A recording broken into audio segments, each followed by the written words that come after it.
So who's on the hook when something like this happens? I mean, in other words, it seems like it's more than just an information security problem, right?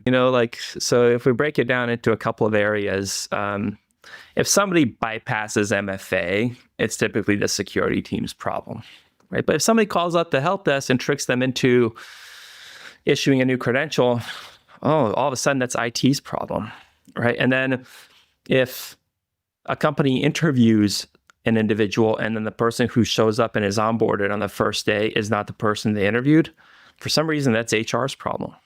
So there's this like finger pointing, not just in terms of who has to deal with it, but who has to pay to fix it. And so this is where identity is more complicated than ever, because now you have to have the ability to reach across the aisle and really work with other key stakeholders within your organization to drive this change more than ever.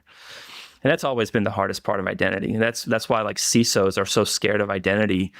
Like everybody talks about zero trust and the 5 pillars of zero trust, but like conveniently all the CISOs tend to like ignore the identity one as much as they possibly can until it hits them where it hurts. At the end of the day, someone's paying, and guess what? It's going to be the macro company. So how do you articulate that with people that are out there saying, well, it's not my problem, that's your problem? No, it's our problem. We need to fix this issue. But everything ultimately comes down to the business value. And like, how can us doing this make sure that we better differentiate ourselves from our competitors? Doesn't matter what your industry is, right? If you're a bank, you're in the business of trust. Right? If an article comes out and you hired somebody from North Korea, like that's a problem for you. Even if it didn't have a material impact on your business, it's a trust issue.